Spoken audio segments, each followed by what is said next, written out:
Yo, what's up, everybody? It's Andrew, and welcome to today's episode of the Jaguar podcast. We'll be discussing the breaking news of the Jags hiring a new GM, new offensive coordinator, and new defensive coordinator. But before we jump in, as always, hit that red subscribe button if you want to show your support for the channel, and hit that bell icon if you want updates on the latest content. Okay, so getting into it, a lot of activity today.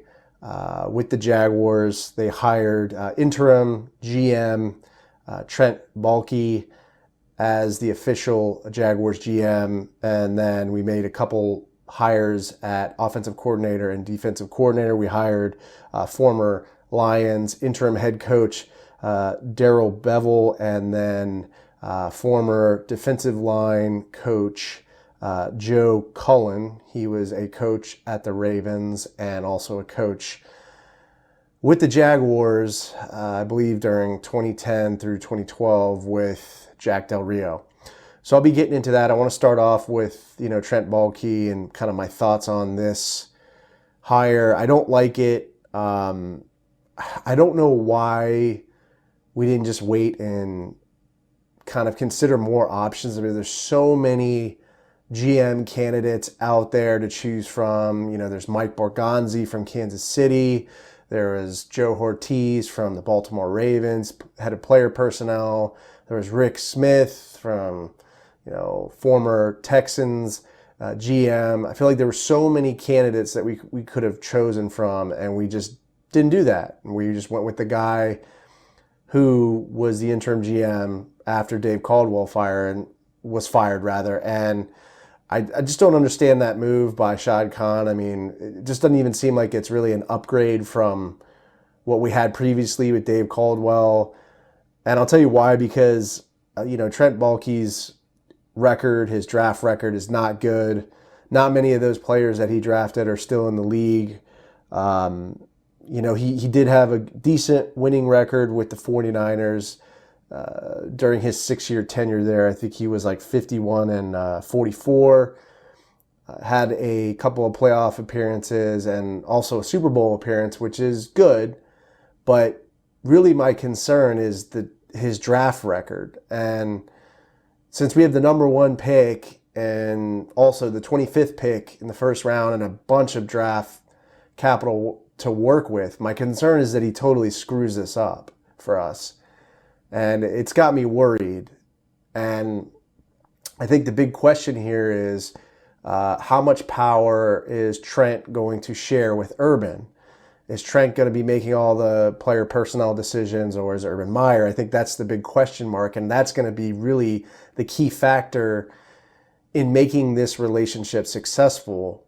And if it isn't, and Trent Baalke has all the power, it could turn into another situation. Like, for an example, in Washington here, I live in Virginia, the former head coach of the Washington football team was Steve Spurrier, and then the GM was Vinny Serrato, and that was just a total disaster.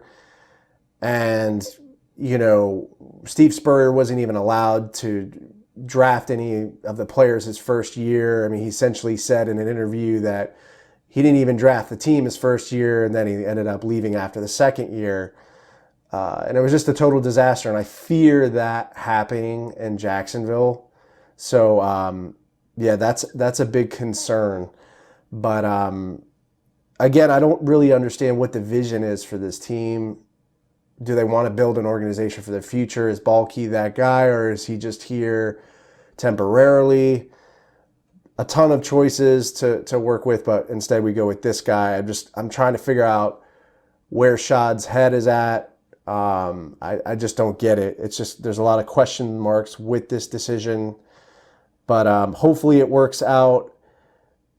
But want to jump into the next hiring, that being at offensive coordinator, Darrell Bevell, offensive coordinator and interim head coach for the Detroit Lions.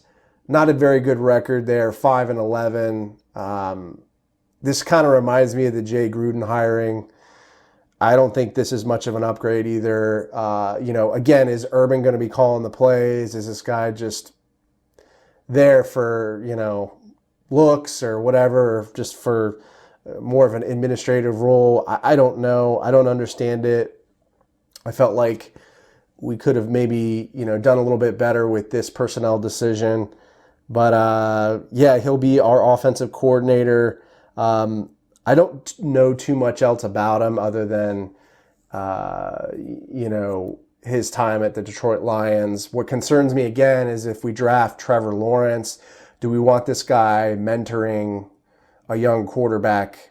It could be disastrous. I don't think Jay Gruden did a good job when he was here. Another situation or another concern could be the quarterback's coach.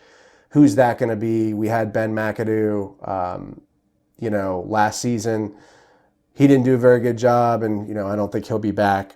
So how do I feel about the offensive coordinator hiring? Not very good.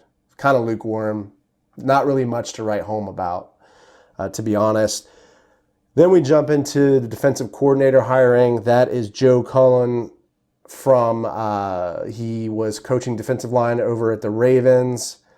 And then he used to be actually coaching for Jacksonville, like I said, during 2010 to 2012, during the Jack Del Rio era, rather. And people say he did a pretty good job when he was in Baltimore. The defense, I don't believe, ever fell pretty much under ninth in the league. So that's pretty good. We definitely need some upgrades there in terms of coaching and performance. Todd Wash has been just an utter disaster. And I think Joe Cullen could do a good job. The question is really, in my mind, how much of a role did he play in Baltimore's defense really being successful? That's really my only really concern about him. But I think he did a good job when he was in Baltimore, and he also did a very good job when he was with Del Rio. So I think that'll be a good choice. But really, the GM and the offensive coordinator choices were not good, in my opinion. So that's concerning, and very concerning, because we have all this draft capital. We have Trevor Lawrence. We have the 25th pick. We have a ton of picks in the second and third rounds, and I'll go into more of that in later episodes where I'll do a couple of mock drafts. But really concerned about having Trent Baalke as our GM, because I just think it's just not much of an upgrade. But let me know how you feel about this situation. Leave me a comment on the YouTube video or podcast episode. Subscribe to the channel. As always, show your boy some love. Stop by Apple Podcasts. Leave me a review. It always helps me when I put these episodes together to get some good feedback. So please do that. And if you do, shoot me a DM on Twitter. I will send you a complimentary Jaguar Podcast official t-shirt or face cover of your choice. Just let me know what you want. Send me your address and I'll send it your way. Stay safe, stay sane, stay healthy. Go Jags, and I'll see you next time.